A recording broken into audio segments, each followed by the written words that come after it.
Salam əziz şagirdlər və abituriyentlər. 2026-cı ilin qəbul sualına düşmüş məsələnin izahına baxmaq istəyirdim.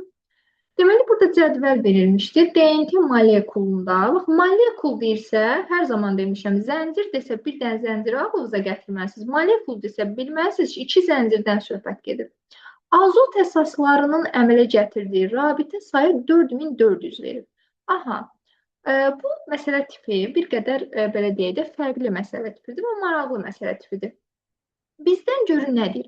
Azot əsasının əmələ gətirdiyi rabitə sayı. Nukleotit demir ha, azot əsası. Bizim DNT-də azot əsaslarımız hansıdır? Təbii ki, adenin, timin, guanin, sitozin. Bax, sırf onun özünün əmələ gətirdiyi rabitə sayını 4400 verir.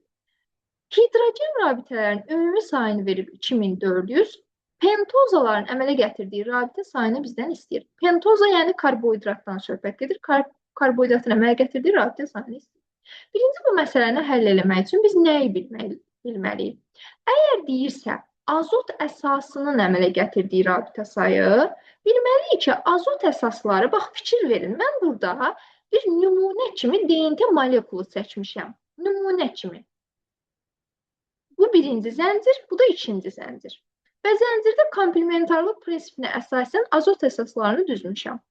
Adenin azot əsası, fikir versəz ki, bax, qarşısında durur timin 2 ədəd hidrogen rabitəsi əmələ gətirir. Amma bu azot əsası, adenin azot əsası timinlə hidrogen rabitə əmələ gətirməklə yanaşı, mavi rəngindən fərqli vermişəm. Karbohidratla da bir rabitə əmələ gətirir. Həmçinin bütün azot əsasları bu formadadır. Fikir veririk ki, DNT molekulunda bütün azot əsasları hidrogen rabitə, bax, hidrogen rabitələr buradır. Hidrogen rabitə əmələ gətirməklə yanaşı, karbohidratlarla da bir ədəd rabitə əmələ gətirmiş olur. Və burada mən nə nəticəni çıxarıram? Əgər azot əsaslarının əmələ gətirdiyi rabitə sayını mənə 4400 veribsə, hidrogen rabitələrin ümumi sayını 2400 veribsə, deməli hidrogen rabitə, bax, bu ortada yerləşən rabitələrin ümumi sayıdır. Mən neyniyərəm? Təbii ki, 4400-dən çıxaram 2400-ü və cavab alaram 2000. 2000 olacaq mənim nukleotit sayım. Artıq mən burada bu DNT molekulunda neçə dənə nukleotid var, onu tapmış oldum. Düzdür, nukleotid sayını tapandan sonra da fikir verirəm ki, pentozaların əmələ gətirdiyi rabitə sayı. Bax, bunu gözünüzün qarşısında çəksəz, hər şeyi açıq-aydın görürsünüz. Pentoza karbohidratdan söhbət gedir.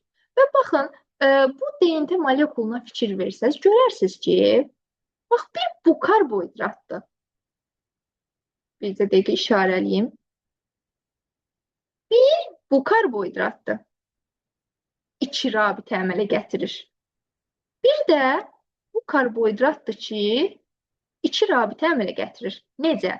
Bir dənəsi ortofosfat turşusu qalığı ilə, bir dənəsi isə azot əsası ilə. Burada da bir dənəsi azot əsası ilə əmələ gətirmiş olub, bir dənəsi ortofosfat turşusu qalığı ilə əmələ gətirmiş olub. Digər bütün karbohidratlara nəzər yetirsək, görürəm ki, 3 rabitə əmələ gətirir. Bir dənə azot əsası. İkinci, öz nukleotidinin ortofosfat turşu qalığı. Üçüncü, özündən yuxarıda yerləşən ortofosfat turşusu qalığı ilə rabitə əmələ gətirir. Təbii ki, bu kovalent rabitədən söhbət gedir. Deməli, burada mən belə nəticə çıxarıram ki, mənim əgər DNT molekulumuzda 2000 dənə nukleotid varsa, deməli, ondan 2000-dən hansı ki, bu 2 dənə rabitə əmələ gətirən nukleotid sayını çıxıram. Tapıram ki, 1998 dənə nukleotid 3 rabitə əmələ gətirir pentozalar. Ona görə vururam 3-ə.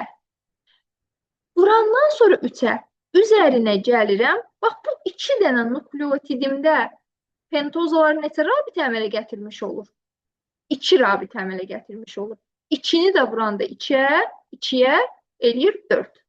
Ona görə 1998-i 3-ə vurub üzərinə 4 gələndə cavab eləyir 5000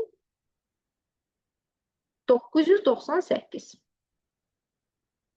Yəni bu məsələnin əsas yolunu bilmək üçün o qədər də çətin məsələ deyil. Sadəcə bu DNT molekulunu gözünün qarşısında çəksəz, hər şey açıq-aydın olur.